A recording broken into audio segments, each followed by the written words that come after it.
এবার বাংলাদেশের হয়ে খেলতে আসছেন এমবাপ্পের মতোই ক্ষিপ্রগতির এক গোল মেশিন, যার পায়ে বল এলে শেষ ঠিকানাটা যেন গোল পোস্টই। হ্যাঁ, বলছিলাম বাংলাদেশি অরিজিন ফুটবলার অ্যালান রোশনের কথা।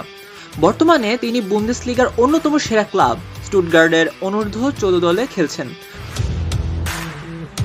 রোশন মূলত লেফট উইং, রাইট উইং এবং সেন্টার ফরওয়ার্ড সব পজিশনেই সমান দক্ষ।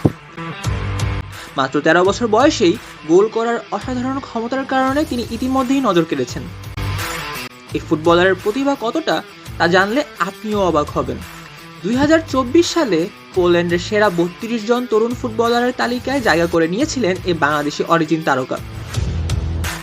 এখন আপনার মনে প্রশ্ন জাগতেই পারে, বাংলাদেশি অরিজিন হয়েও তিনি কিভাবে পোল্যান্ডের সেই তালিকায় জায়গা পেলেন? এর কারণ হলো রোশনের বাবা বাংলাদেশি কিন্তু মা পোলিশ।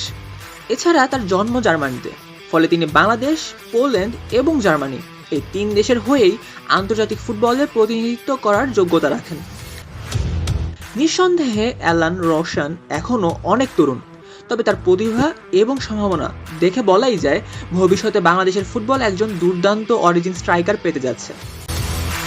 সবচেয়ে চমকপ্রদ তথ্য হলো ইতিমধ্যে এই তরুণ স্ট্রাইকারের খেলায় মুগ্ধ হয়ে তার সাথে চুক্তি করেছে অ্যাডিডাসের মতো প্রতিষ্ঠান, যা নতুন এক ভয়ঙ্কর স্ট্রাইকার আগমনের বার্তাই দেয়।